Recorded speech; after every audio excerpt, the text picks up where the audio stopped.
ढोलक बाजे झाल झनकारे गूंजे नाम महान।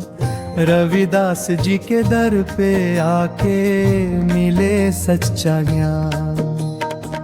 जात पात के तोड़े बंधन प्रेम सिखावे भैया।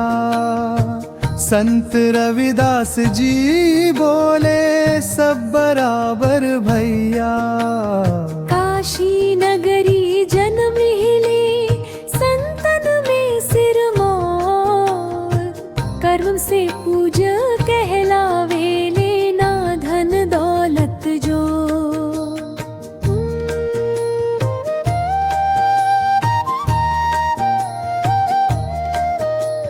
मन चंगा तो कठौती में गंगा साखी अमर बनल।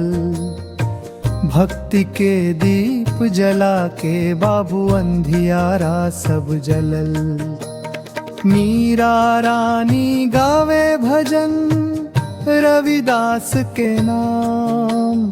समता ममता करुणा सिखावे है उनकर काम। ढोलक झाल संग गावे जनता जय जयकार लगावे।